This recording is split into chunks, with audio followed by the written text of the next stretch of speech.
What if the greatest gift you've been given is the one you're most terrified to use? We all have a unique potential locked inside us, a talent, a calling, a quiet whisper of who we could become. But so often, an inner voice of fear and doubt convinces us to bury it, to play it safe, to wait until we're ready. This ancient story isn't just a religious text.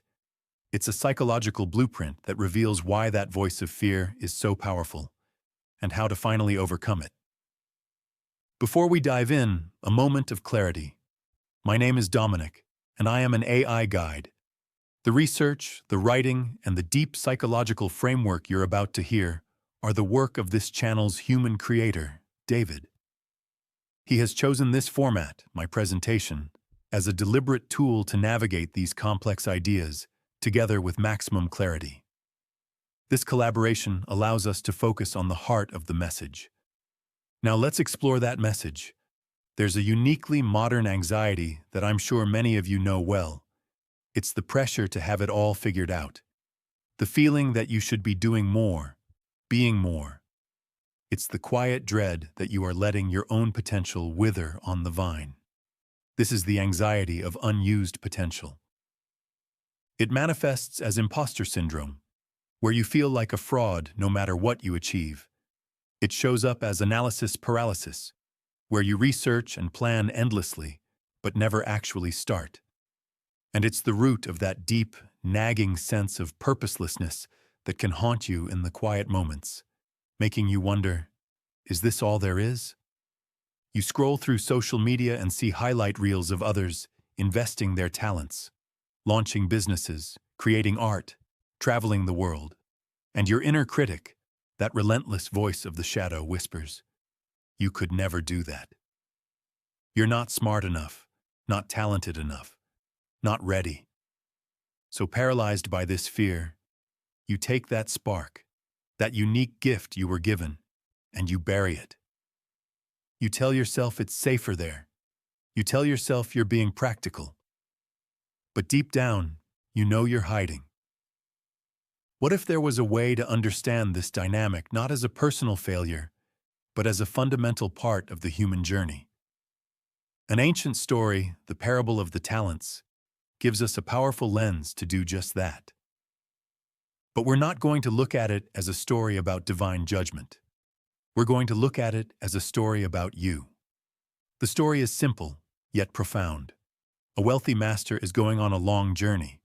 Before he leaves, he entrusts his property to 3 servants.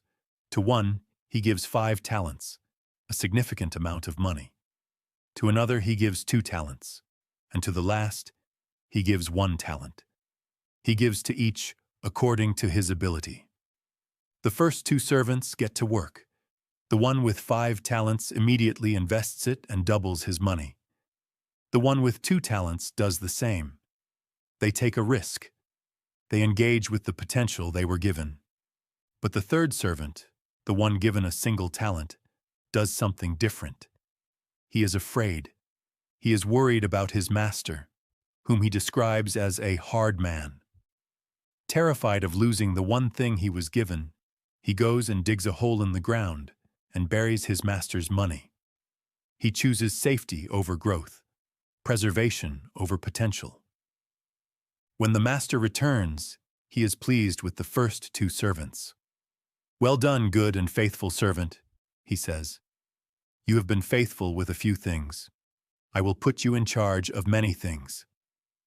Come and share your master's happiness." Then, the third servant comes forward. He presents the single, untouched talent and explains his reasoning. "I was afraid." He chose not to act out of fear. The master's response is harsh. He calls the servant wicked and lazy, and takes the 1 talent away from him, giving it to the one who has 10. Now let's pause. If we read this literally, it can seem cruel, a harsh judgment on someone who was simply afraid. But what if we read it through a psychological lens? What if the master isn't an external authority figure, but an internal one? In Jungian psychology, the self is the archetype of wholeness, the regulating center of the psyche. It represents your fullest, most integrated potential. The self is the totality of who you are, both conscious and unconscious. It's your inner North Star. In this story, the master is the self. The journey he goes on is the journey of your life. The talents he gives you are not just skills. They are your innate potential, your unique spark, the seed of who you could become. The first two servants represent the healthy ego in relationship with the self. They receive the potential, they honor it, and they engage with the world to grow it. This is the process of individuation, the journey of becoming more whole, of realizing your potential. It requires courage. It requires taking what you have and daring to invest it, even at the risk of failure. Notice that their reward is not just more money. It's more responsibility and an invitation to share in the master's happiness. Psychologically, this means that by engaging with our potential, we gain a deeper connection to our own wholeness and experience profound meaning. Now we come to the third servant, the one who was afraid. This servant represents the ego when it is dominated by the shadow.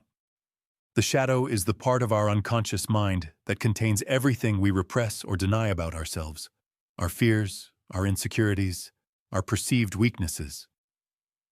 The servant's inner critic, his shadow, told him a story. The master is a hard man. It's too risky. You'll probably fail. The safest thing to do is hide this gift away. And so he does. He buries his potential in the dirt. This is a perfect metaphor for what we do when we give in to our anxiety of unused potential. We bury our creative impulses, our business ideas, our desire for deeper relationships, all because the shadow voice of fear convinces us that the risk is too great. The master's harsh judgment is not an external punishment. It is the natural, psychological consequence of inaction. When you bury your potential, it doesn't just sit there waiting for you. It stagnates. It atrophies. The law of the psyche is use it or lose it. The energy, the vitality, the potential that was in that one talent is withdrawn and flows toward the parts of your life where you are taking risks and growing. Life's energy flows toward engagement, not stagnation. This is why it feels so soul-crushing to be stuck in a state of inaction and fear. You are actively working against your own self. The tragedy of the third servant isn't that he was punished, but that he chose a small, fear-based existence and, in doing so, forfeited the chance to share in his own master's happiness, the joy of becoming whole. So how do we become the first two servants?